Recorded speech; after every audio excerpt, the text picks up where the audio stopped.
Moonshine Life Recipes Group. Fermenting on or off the grains.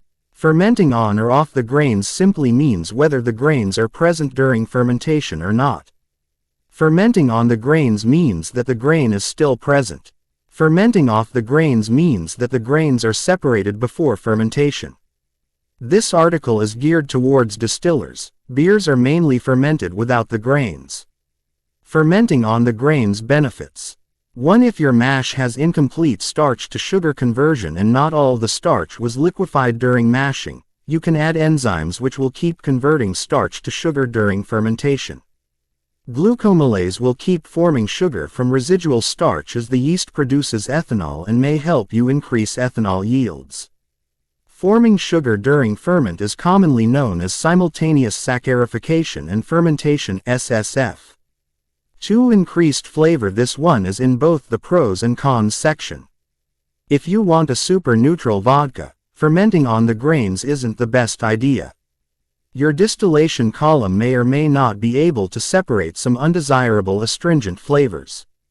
If you are planning on a very complex whiskey, you might want to ferment on the grains.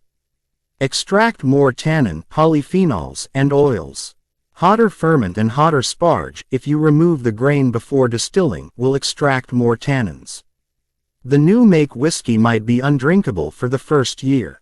However, these compounds will react with chemicals from the oak barrel and those chemicals will oxidize through air contact through the breathable staves, creating new complex flavors. Tannins are an important factor in red wine production, creating structure in the wine and superior mouthfeel. In several years' time you might be left with a complex masterpiece with a super long finish. 3. Less sparge. Water. Ethanol is more miscible with water than sugar is. If you ferment on the grains, it requires less water to rinse the ethanol out of the grains than it does to rinse sugar off the grains. Keep in mind that temperature plays a role here, so it isn't necessarily a one-one comparison. If you ferment off the grains, lautering will be done while the grains are still hot, after mashing. Sugar is more soluble at higher temperature. When you are lautering a fermentation with grains still inside, it is normally done at ambient temperature or whatever temperature the fermentation finished at. Fermenting off the grains benefits. 1. Cleaner flavor. Removing the grains prior to fermentation will mean that less tannins, polyphenols responsible for astringency in high concentrations, and other possibly off flavors are avoided.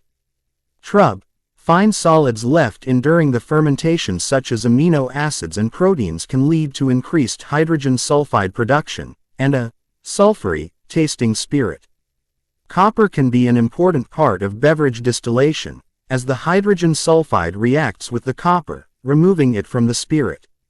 There are also other ways to remove the sulfury flavor, such as running a tall distillation column in full reflux for a while to purge the gas before taking the heads cut. Hydrogen sulfide boils at -60 degrees C, so it will definitely come off first. Different yeast strains produce different amounts of sulfur. Hydrogen sulfide is a gas, so letting your spirit rest for a long time will allow the gas to dissipate. 2. No drunk cows. A lot of distillers sell their spent grain to cattle farmers. If you draw the sugary wort off the grains and then give them to a farmer, there will be zero alcohol content. If you ferment on the grains and don't manage to sparge off all the ethanol, the cows might be stumbling around the paddock the next day. 1 moo means they like the sugary grains better. 2 moos means they like alcoholic grains. Ask one next time you see one.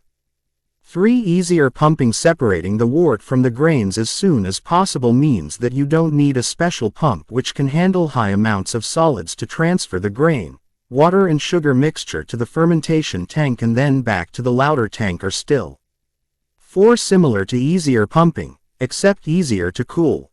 Heat exchangers often have small gaps between the plates. Cooling a fermentation with the grain in often requires a special heat exchanger design which won't clog up with solids. An extra layer of complexity is added for distillers who ferment on the grains. Should you lauter the grains off before pumping it into the still or not? Again, there is no right or wrong answer. simply different variations that give different results. Distilling on the grains benefits. 1. Massive reduction in heating energy use. When separating the grains, distillers will generally sparge, which means to wash the grains, with 1.5 times as much water which was used for mashing. If it is a mash with 100 liters of water, 150 liters of water will be used to rinse all the sugars out of the grains. A total volume of 250 liters of water, minus some trapped in the grain husks. If you ferment and distill with the grains still there, you only need to heat approximately 40% of the amount of water to boiling, a huge energy saving.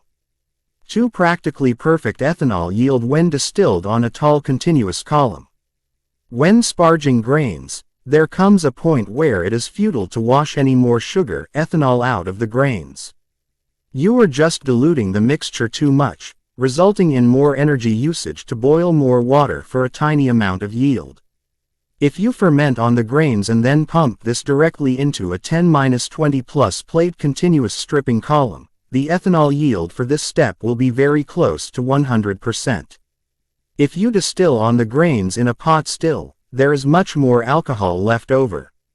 This is really more of a benefit of a continuous stripping column versus pot still in terms of alcohol yield, but a continuous stripping column pairs perfectly with fermenting on the grains. Continuous stripping columns usually aren't practical in small diameters which are used by hobby distillers. The gaps in the plates will be small and clogged with solids. Larger columns can handle the solids with ease. The grain can also be milled much finer if it is being fed into a continuous column to prevent clogging, though this makes it harder to recover the spent solids for animal feed use. 3. Full-bodied complex flavor. As with fermenting on the grains, boiling with the grains after ferment will further increase the amount of tannin and other chemicals extracted.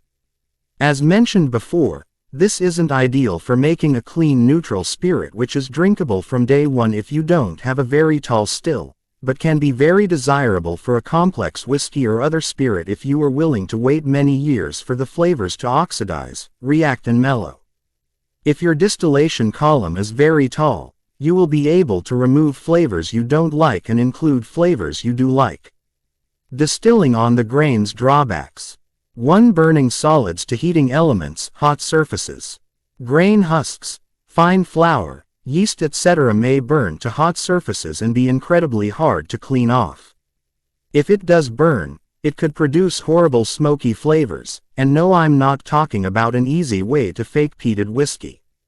Burning solids to an electric heating element can easily cause it to melt. If this happens, the batch will be ruined and your element will need replacing. Distilling with the grains still in is never recommended for electric heating elements. If you have a steam-jacketed still and a powerful agitator, you are safer, though some distilleries who distill on the grain have special agitators which scrape the bottom of the still to prevent burnt solids.